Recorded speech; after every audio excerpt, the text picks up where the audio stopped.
Football শৈল্পিক খেলা, আর সে শিল্পকে নিজের মতো করে রঙিন করে তোলার এক কারিগরের নাম এডসন আরান্তেস ডি নাসিমেন্তো।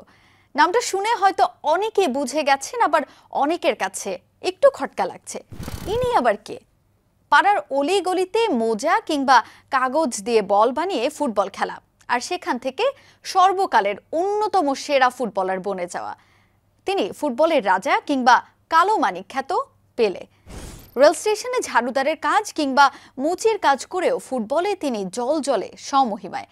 দর্শক, ওয়েলকাম টু হাউস দ্যাট। আজকের পর্বে আপনাদের জানাবো কেন পেলেকেই বলা হয় সর্বকালের সেরা ফুটবলার, সেই গল্প।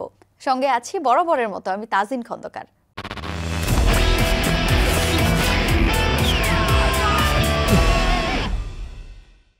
1940-এর 23 অক্টোবর ব্রাজিলের থ্রেস কোরাকুয়েস শহরের এক বস্তিতে জন্ম নিলেন ফুটফুটে এক শিশু। দরিদ্র পরিবারে জন্ম নেয়া ছেলেটির নাম এডসন আরান্তেস ডি নাসিমেন্তো পেলে। অভাব অনটনে কিছু বুঝে ওঠার আগেই ধরতে হয় সংসারের হাল।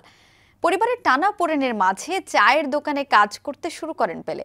শুধু চায়ের দোকানে কাজ করেই শেষ হয়নি করুণ অবস্থার। রেল স্টেশনে ঝাড়ুদারের কাজ, জুতা পরিষ্কার সহ আরো কত কিছু না করতে হয়েছে ছোটবেলাতেই। পড়ালেখায় খুব একটা মনোনিবেশ করতে না পারলেও শৈশব থেকেই ফুটবলের প্রতি অনুরাগ ছিল তার। কিন্তু পয়সার অভাবে বল কেনার কোনো উপায় না থাকলেও কাগজ দিয়ে বলের আকৃতি করে পায়ের কারিগরি শুরু জাদুকরের। নিজ এলাকায় ফুটবল খেলতে খেলতেই জীবন বদলের শুরু পেলের। চারিদিকে হই হুল্লোড় পড়ে যেত পেলের পায়ের জাদুতে। বস্তির ছেলেরা তাকে কাঁধে তুলে নাচতে থাকতেন রীতিমতো। এই গোল বলটাই যে তাকে দেবেন অমরত্বের স্বাদ, তাকে জানতেন পেলে। মাত্র 15 বছর বয়সেই ফুটবলের সঙ্গে যাত্রা শুরু কালো মানিকের। ফুটবলীয় দক্ষতায় মাত্র 15 বছরের পেলে নজর কাড়েন সান্তোসের গ্রেট ওয়ালডেমার ডি ব্রিটোর। বস্তি থেকে তুলে নিয়ে সান্তোসের বি টিমে তাকে সুযোগ দেন ব্রিটো। চোখ ভরা স্বপ্ন নিয়ে 1 বছরের মধ্যেই দারুণ সাফল্য পান তিনি। 1 বছরের ব্যবধানে মাত্র 16 বছর বয়সে সান্তোসের মূল দল ও ব্রাজিল জাতীয় দলে জায়গা করে নেন পেলে। ব্রাজিলের পেশাদার লিগে তিনি সেবার সর্বোচ্চ গোলদাতার পুরস্কারটাও জেতেন। পায়ের কারিগরিতে পেলেকে ব্রাজিলের জাতীয় সম্পদ হিসেবে ঘোষণা করা হয়। ব্রাজিল ফুটবলে দুর্নীতির বিচারে পেলে ল নামে একটি আইন ব্রাজিলে কার্যকর হয় 2001 সালে। এরপর থেকে গড়েই চলেছেন ফুটবলের অনন্য সব কীর্তি। জাতীয় দলে অভিষেক হয় চিরপ্রতিদ্বন্দ্বী আর্জেন্টিনার বিপক্ষে ম্যাচের মধ্য দিয়ে। আলবিসেলেস্তেদের বিপক্ষে গোল করে 16 বছর 9 মাস বয়সে তিনি অর্জন করেন আন্তর্জাতিক অঙ্গনের সর্বকনিষ্ঠ গোলদাতার রেকর্ড। এরপর পেলের সামনে বিশ্বকাপে খেলার হাতছানি। 1958 জুলে রিমে ট্রফি। সোভিয়েত ইউনিয়নের বিপক্ষে বিশ্বমঞ্চে অভিষেক হলেও গোল করতে পারেননি সে ম্যাচে। তবে পেলের একমাত্র গোলে কোয়ার্টার ফাইনালে ওয়েলসকে হারায় ব্রাজিল। মাত্র 17 বছর বয়সী পেলে সে ম্যাচে ওঠেন জ্বলে। ওয়েলসের বিপক্ষে কোয়ার্টার ফাইনালে করা গোলটি ছিল সেবারের বিশ্বকাপে পেলের প্রথম এবং সেই ম্যাচের একমাত্র গোল, যার মাধ্যমে ব্রাজিল উঠে যায় সেমিফাইনালে। আর মাত্র 17 বছর 239 দিন বয়সে বিশ্বকাপে গোল করে বনে যান বিশ্বকাপে সবচেয়ে কম বয়সী গোলদাতার। আত্মবিশ্বাসী পেলে এরপর সেমিফাইনালে ফ্রান্সের বিপক্ষে সবাইকে তাক লাগিয়ে দেন। রাইট উইংয়ে থাকা গারিঞ্চার সঙ্গে তার রসায়ন ছিল দারুণ। তার হ্যাট্রিকে 5-2 গোলের জয় পায় ব্রাজিল এবং ফাইনালে সুইডেনের বিপক্ষেও সেই সুখের গল্প। রাসুন্দা স্টেডিয়ামে প্রায় 50,000 দর্শকের সামনে জোড়া গোল করে ব্রাজিলকে এনে দেন প্রথম বিশ্বকাপ শিরোপার স্বাদ।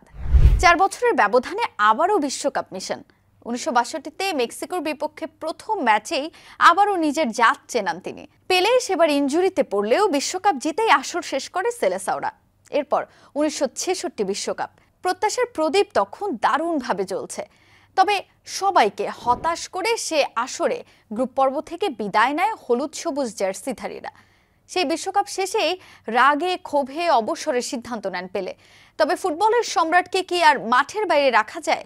1970 বিশ্বকাপের আগে অবসর ভেঙে আবারও মাঠে ফেরানো হয় তাকে। ফলশ্রুতিতে সেই বিশ্বকাপেও সোনালি ট্রফি উঁচিয়ে ধরার উপলক্ষ পায় ব্রাজিল। 4 গোল করে সেরা ফুটবলার হওয়ার পাশাপাশি বিশ্বকাপ জিতে নেন পেলে ও তার দল। জুলে রিমে কাপটাকে চিরতরে নিজেদের করে নেয় ব্রাজিল, আর তাতে অনন্য উচ্চতায় পৌঁছে যান পেলে। ফুটবল ক্যারিয়ারে 3টি বিশ্বকাপ জয়ের যে রেকর্ড বুকে নাম লিখিয়েছেন, সেখানে জায়গা পায়নি আর কেউই। শুধু জাতীয় দলেই নয়, সান্তোসের হয়ে সে বছরই ইতিহাসের প্রথম ফুটবলার হিসেবে 1000 গোলের মালিক বনে যান তিনি। ক্লাব ফুটবলে 18 বছর তিনি কাটিয়েছেন সান্তোসে। ক্লাবের হয়ে জিতেছেন 25টি শিরোপাও। এরপর ব্রাজিল ছেড়ে পাড়ি জমান নতুন ঠিকানায় 1975-এ যুক্তরাষ্ট্রে যান তিনি। সেখানেও নিজের পায়ের জাদুতে বুঁদ করে রাখেন ফুটবলের রাজা। নিউ ইয়র্ক কসমোসে যোগ দিয়ে 3 মৌসুম খেলে 1977 সালে ফুটবলকে বিদায় জানান পেলে। ক্যারিয়ারের সব প্রতিযোগিতা মিলে 1279 গোল করেছেন ফুটবলের রাজা। ক্যারিয়ারে ভুরি ভুরি রেকর্ডের মালিক পেলেকে নিয়ে বিতর্কও ছিল তখন। ইউরোপিয়ান ফুটবলে না খেলার কারণেই নাকি এত গোলের দেখা পেয়েছেন ব্রাজিলিয়ান কিংবদন্তি। তবে ইন্টারকন্টিনেন্টাল কাপে ঠিকই বাজিমাত করেছেন পেলে, আর সমালোচকদের কড়া জবাবও দিয়েছেন এর মধ্য দিয়ে। ইন্টারকন্টিনেন্টাল কাপে দুর্দান্ত পারফর্ম করে মুগ্ধ করেছেন পুরো বিশ্বকে। ইউরোপ জয়ী আর লাতিন জয়ীদের এই মর্যাদার লড়াইয়ে 130 ম্যাচ খেলে পেলের গোল 142টি। ব্রাজিলের ফুটবলে অনন্য এই রত্ন তার পায়ের কারিগরিতে পুরো বিশ্বকে বুঁদ করেছেন বহু আগেই। নিজের পারফরমেন্স আর দক্ষতায় বনে গেছেন ফুটবল সম্রাট। শুধু ফুটবলেই নয়, পেলের পদচিহ্ন পড়েছে সামাজিক কর্মকাণ্ডেও। ফুটবল ছাড়ার পর ব্রাজিলের ক্রীড়ামন্ত্রীর দায়িত্ব পালন করেন তিনি। রাজনীতির মাঠেও জনপ্রিয়তার শীর্ষে ছিলেন কিংবদন্তি। বিশ্বের সেরা ফুটবলারের তর্কে বেশিরভাগ মানুষই পেলের নাম বলে দাড়ি টানেন। নিজের কর্মকাণ্ড আর ফুটবলীয় দক্ষতায় ভক্তদের মনে চিরদিন অমর হয়ে থাকবেন কালো মানিক। দর্শক, আজ এই পর্যন্তই। পরের পর্বে আপনাদের সামনে আবারও হাজির হব এক্সাইটিং কোনো এপিসোড নিয়ে। সে পর্যন্ত ভালো থাকুন আর সঙ্গে থাকুন সময়ের।